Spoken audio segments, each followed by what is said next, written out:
Shalom, shalom, bien-aimés dans le Seigneur.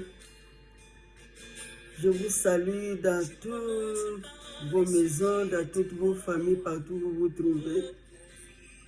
Nous sommes encore là cette nuit pour vous parler encore de l'évangile dans la famille. Nous allons prier. Éternel Dieu notre Père, nous voici encore devant ta présence.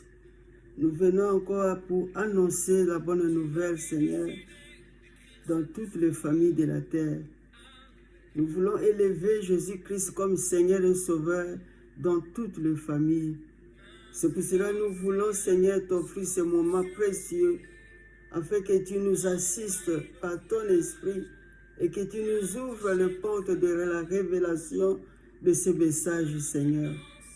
Bénis ton peuple, bénis toutes les familles qui sont disponibles et qui aiment suivre ce message, que le Saint-Esprit les accompagne. Je te prie ainsi, Seigneur, et je m'abandonne entre tes saintes mains, au nom puissant de Jésus-Christ, notre Seigneur et notre Sauveur.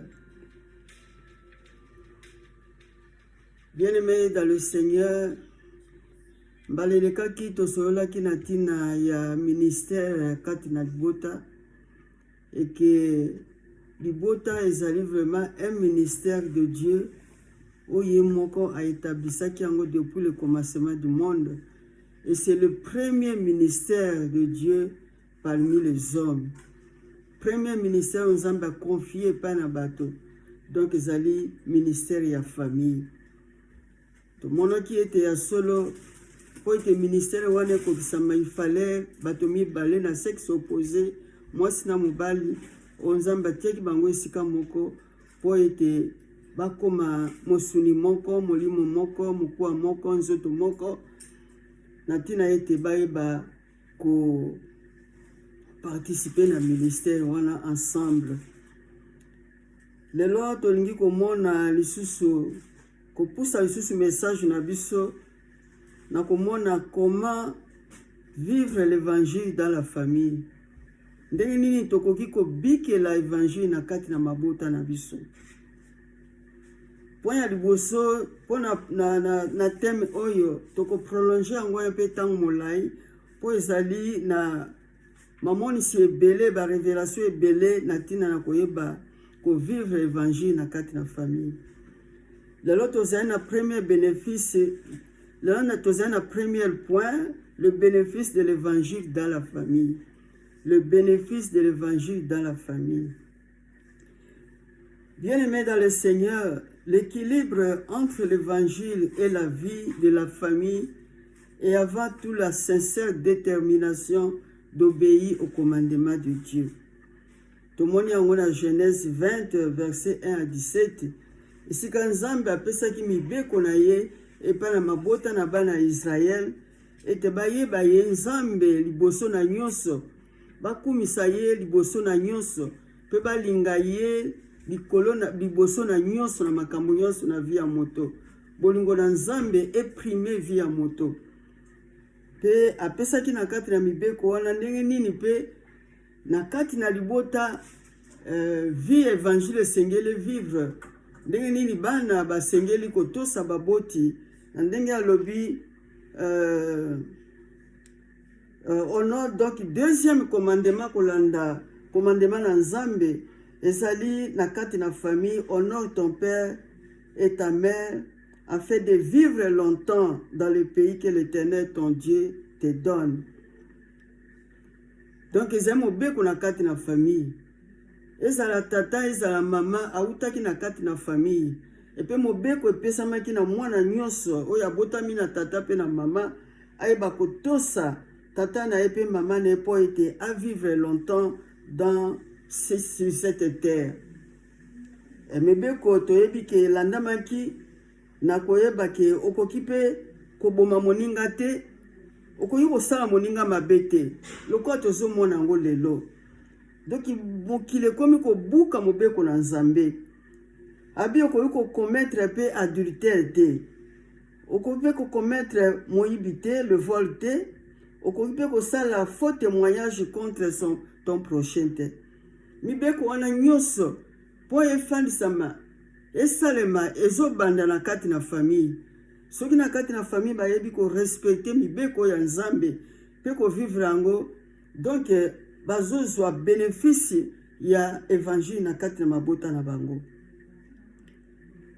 Yamona ezali très important pour na bonheur ya famille, pe pour na bonheur ya moko na kati na libota, que moko na moko aza na bonne relation personnelle avec le Seigneur. Moko na moko aza na bonne relation personnelle avec le Seigneur. Donc moko na moko ayeba ko bika liloba na Nzambe. Tomoni na relation oyo ya moko na moko elongo moko na nkolo, ezali relation moko très important pour ete toyeba ko bika évangile na kati na famille. C'est la communion avec Christ qui procure la force de caractère et la capacité de surpasser l'égoïsme. Bomoko elongo na nkolo Yesu Masia oyo azali liloba na Nzambe, yango nde ezopesa makasi ya bo caractère pe capacité ya ko surpasser l'égoïsme. Moyen na kati na libota bo vivre égoïsme ezali te, po ete bozali attaché na Seigneur Jésus oyo azali le Seigneur de votre famille. Et puis ezopesa pe lolenge nini komonisa pe lolenge nini ya kolingana na bolingo oyo ya bonzambe babengi yango agape. Relation wana pe ezali kosunga na koyeba komipesa confiance na moko pe mosusu, pe komipesa confiance na moko pe mosusu facilement, sans doute. Bien aimé, kotonga libota elongo moko na Yesu Masia ezali lokola kotonga ndako likolo na libanga. Po Yesu azali libanga, tobengi le rocher. Mais kotonga libota libanda na Christ, donc ezali kotonga likolo na zelo, ndenge Matthieu 7 24 à 27 elobi na biso, et que c'est lui tokoki kotanga ngo na kombo na Yesu.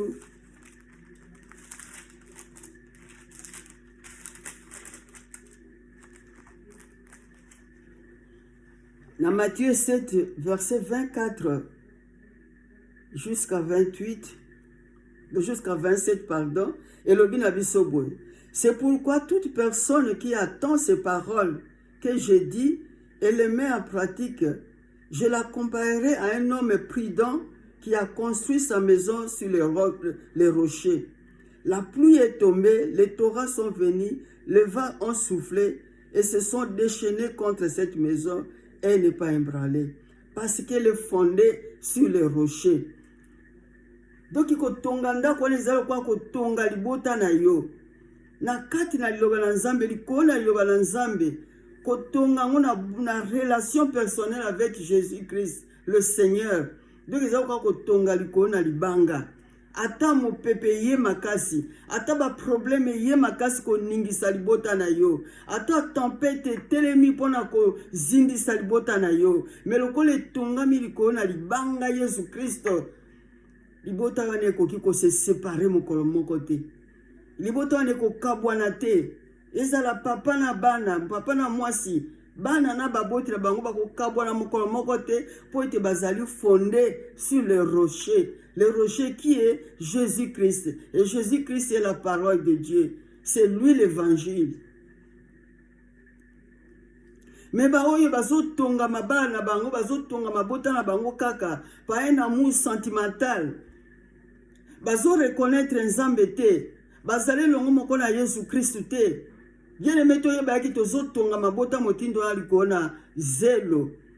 Et que les soki problème makasi mo pepe makasi mbonge makasi ningisi ndako libota to libala yango tozo mona ba divorce, tozo mona ba séparation de famille, tozo mona vraiment bana baza abandonné, tozo mona bana baza délaissé parce que les parents babandisaki kotonga libota na bango liko na le rocher oyo ezali Jésus Christ te.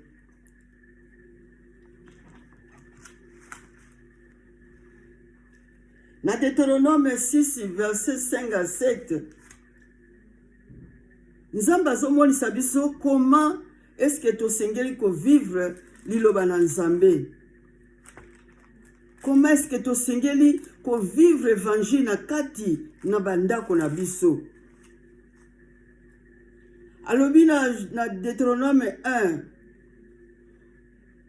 kobanda na verset 2, afin que tu craignes l'Éternel ton Dieu, en respectant tous les jours de ta vie, toi ainsi que ton fils et ton petit-fils, toutes ces prescriptions et tous ces commandements que je te donne, afin que tu vives longtemps. Tu as le premier avantage, il y a que vivre l'évangile na kati na libota. Libota wane ko kende ko se multiplier et ko sala ba génération. Bien aimé zama bota musisi sila ko limwa na mokili. Po ite baeba ki Nzambe te. Mais libota yebi Nzambe, le bala Nzambe zo yebisa eke tango zo tosa mibeko na Nzambe, bozo bika na kati na maloba na Nzambe, bozo tonga likona liloba na Nzambe, boko vivre longtemps. Libota wane ko vivre longtemps, libota wane ko se multiplier, libota wane ko zala vraiment na kati na domination selon la parole de Dieu na Genèse 1 verset 18 Genèse 1 verset 28.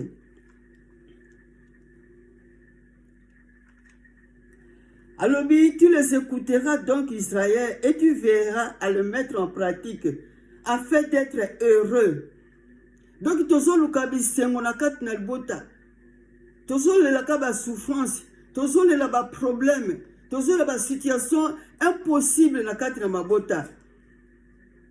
Mais solution Nzambe si ko pesa biso na koloba ete na tango tozo yoka maloba na Nzambe, pe to sa mibeko na Nzambe, pe tozo veiller pour na kotia yango vraiment na bomo na biso. Toko bika vraiment batole sengo sur la terre, peut-être comme nombreux, puisque ça a une source de bénédiction. Ozamba pesaki, na mobali ya liboso, pe na mwasi ya liboso, alobi, Dieu le bénit et leur dit féconder, multiplier et dominer sur la terre. Et ma condition pour être vivre la bénédiction dans Nzambe wana, Nzamba pesi yango na kati na mibeko na ye.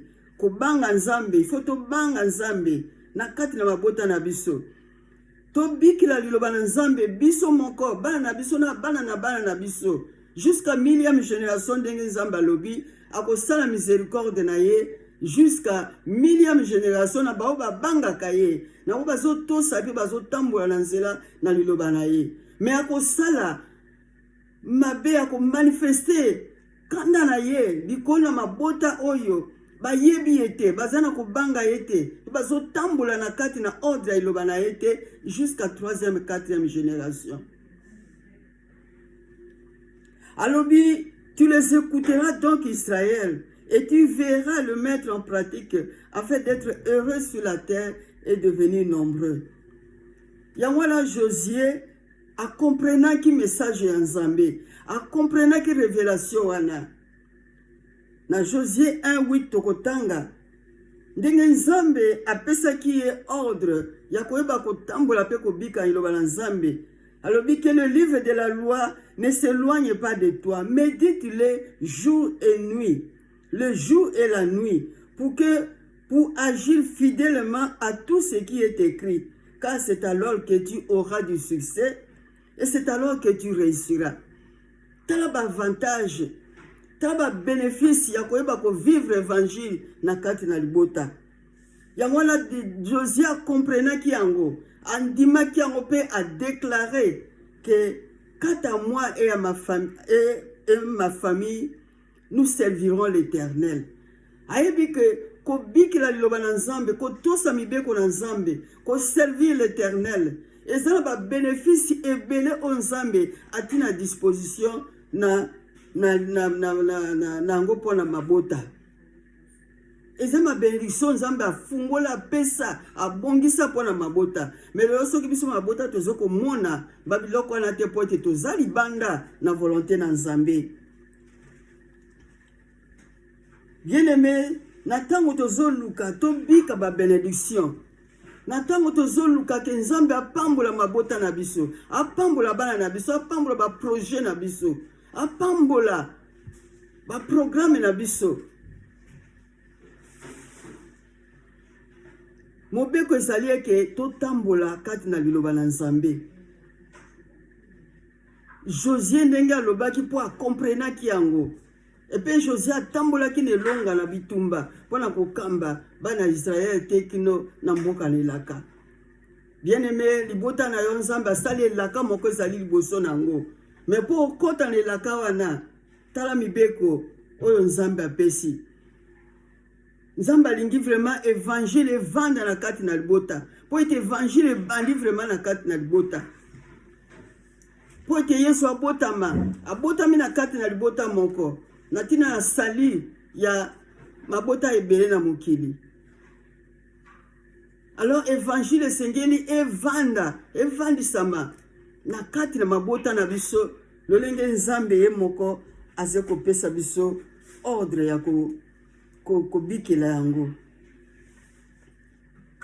Yango na bien aimé, na poko ya lelo tolobi na tina la premier point na biso oyo ezali na thème principal, comment vivre l'évangile dans la famille.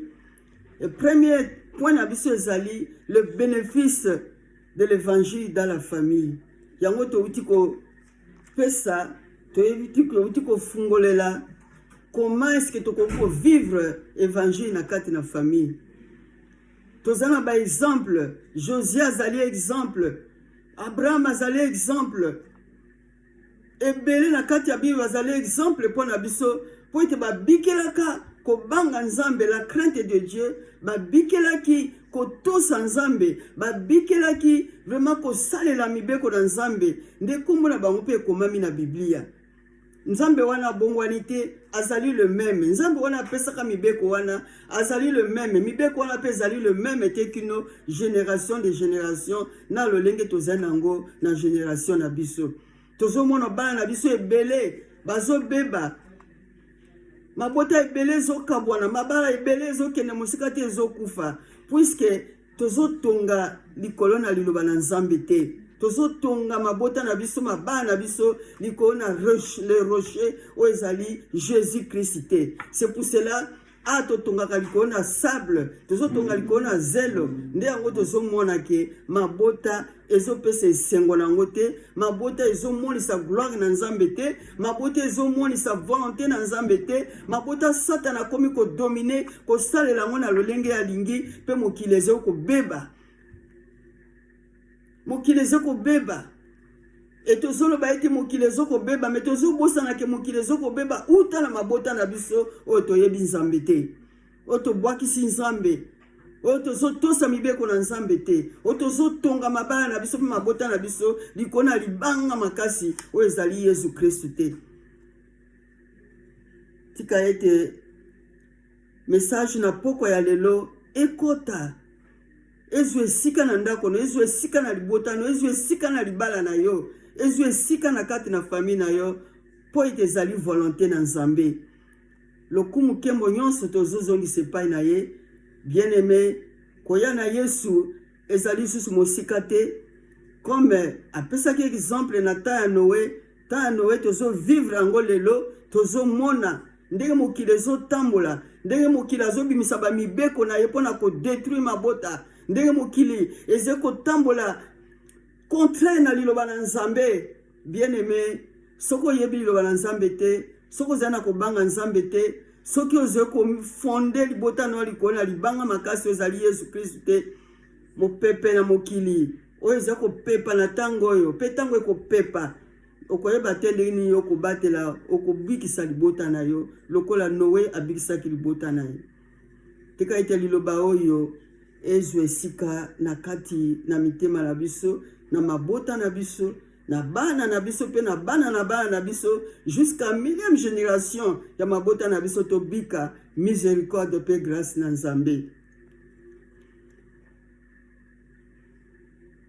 Toza kotika message na maboko na Nzambe.